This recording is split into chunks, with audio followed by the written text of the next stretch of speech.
Africa में उपनिवेशवाद का प्रतिरोध।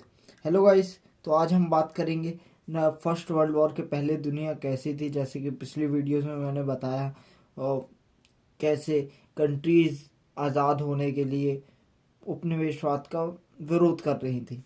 और फर्स्ट वर्ल्ड वॉर के बाद जब जैसे ही जो शासक कंट्रीज थी, जो यूरोप था, जिस पूरी दुनिया में जिसका डंका बजता था, कैसे वो डाउनफॉल आया उसका और कैसे देश आज़ाद हुए।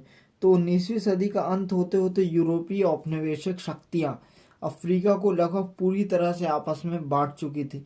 आज भी देखें तो अमेरिका का दबदबा है। उत्तर अफ्रीका के कुछ हिस्से इस बंदर बांट से जरूर बच गए थे। और गाइस, जो भी कमज़ोर होता है उसका बंटवारा हो ही जाता है, आज नहीं तो कल। लेकिन 20वीं सदी के प्रथम चरण के अंत तक उन्होंने इन्हें भी शामिल कर लिया। मतलब जितने बचे कुचे देश थे वो भी बांट लिए गए। तथापि अफ्रीकी प्रदेशों पर वास्तव में कब्जा करने में उन्हें काफ़ी समय लगा, क्योंकि वहां उन्हें प्रबल प्रतिरोधों और विद्रोहों का सामना करना पड़ा। इनमें से कुछ विद्रोहों को दबाने में तो उन्हें काफ़ी लंबा अरसा लगा।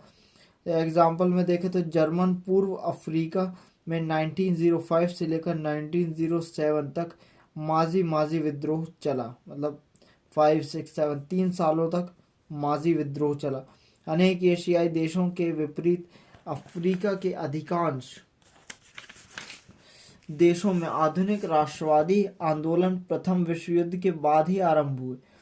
जब ये आंदोलन शुरू हुए तो उनके पीछे प्रतिरोध और विद्रोह की एक दीर्घ परंपरा की शक्ति विद्यमान थी। मतलब कई सालों से वो आग जलती आ रही थी, एक लौ जलती आ रही थी, जलती आ गई थी, जिसने एक बहुत भयानक आग का रूप ले लिया। जैसे हम कहते हैं राष्ट्रीय आंदोलन हुआ, लोगों ने आंदोलन किए, धरना की और फिर देश आज़ाद हुआ। लेकिन उसकी लौ बहुत सालों से चलती आ रही थी, जल रही थी, जिसने एक बड़ा आग का रूप ले लिया। लैटिन अमेरिकी परिदृश्य देखें तो स्पेनी तथा पुर्तगाली साम्राज्यों के पतन के बाद लैटिन अमेरिका में 20 स्वतंत्र राज्य उदित हुए थे। 19वीं सदी के अंत तक उनमें से सबसे अधिकांश के अर्थतंत्र मुख्य रूप से कृषि पर आधारित थे, जो कि बाद में कृषि से उद्योग में शिफ्ट हुए। और बहुत ही पिछड़ी अवस्था में कृषि व्यवस्था थी उनकी।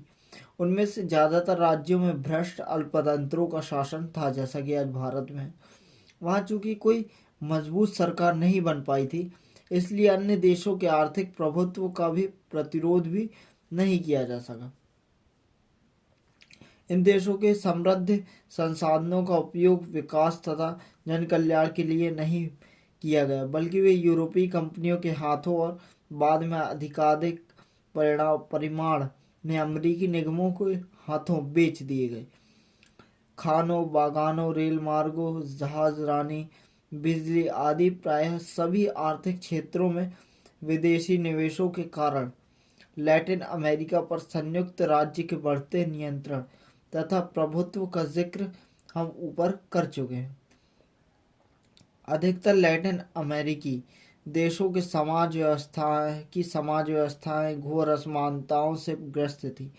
कुछ देशों में तो दास प्रथा को फ्रांसीसी क्रांति के बाद समाप्त कर दिया गया था, लेकिन कुछ अन्य देशों में, वह जैसे कि संयुक्त राज्य अमेरिका में, समाप्त होने के बाद भी कायम रही। तब भी वहाँ पर पूरी तरह से ख़त्म नहीं हुई थी। लोगों को अब भी दास बनाकर रखा जाता था।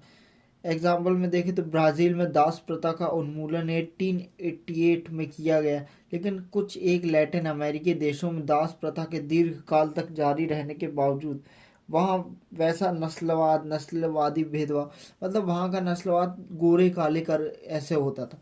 और भारत में देखें तो जातिवाद, जो कि आज तक कायम।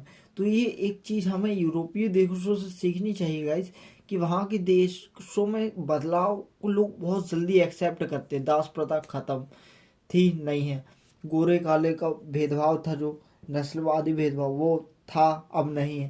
लेकिन भारत में ये चीज़ें बहुत लंबी चलती, मतलब अभी भी चल रही हैं। आप देखें तो जातिवाद अभी भी चल रहा है, कम हुआ है, ख़त्म नहीं हुआ। तो ये चीज़ जड़ से कैसे ख़त्म होगी? जब हम बदलेंगे, आप बदलोगे। जनरेशन बदलेगी, और इस जनरेशन को बदल नहीं पा रही है, इसकी मेंटेलिटी नहीं बदल पा रही। वो क्यों? क्योंकि हमारे यहाँ की पॉलिटिक्स ये हमको बार बार उसी चीज़ों में मतलब गोल गोल घुमाती रहती, जस्ट टेम्पररी प्रॉफिट, सिर्फ कुछ वोटों के लिए। इस देश का यूथ खराब हो रहा है, मतलब इस देश का फ्यूचर खराब हो रहा है। और जिस देश का वर्तमान खराब है उसका फ्यूचर अच्छा होगा, लेकिन जिस देश का यूथ खराब है उस देश का फ्यूचर खत्म। सो लैटिन अमेरिकी देशों की आबादी में यूरोपीय मूल के लोग अफ्रीका से गुलाम बनाकर लाए गए काले लोगों की संततियां और अमेरिकी इंडियन तथा इन सब के मिश्रण से पैदा हुए लोग शामिल थे। बाद में एशियाई देशों के कुछ लोग भी वहां जाकर बस गए। लेकिन लैटिन अमेरिका की आबादी का आधे से अधिक हिस्सा मिश्रित नस्ल का था।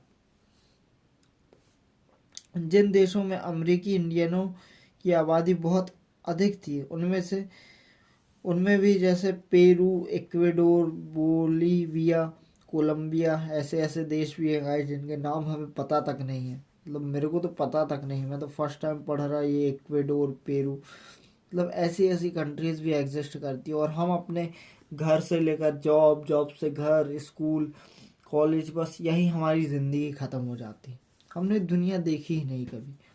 वेनेजुएला में सारी सत्ता गोरे शासक समूह के हाथों में ही केंद्रित थी। गोरे लोग बड़ी बड़ी जायदादों के मालिक होते थे। हालांकि वे स्वयं उन जायदादों पर मौजूद नहीं रहते, फिर भी राज करते थे।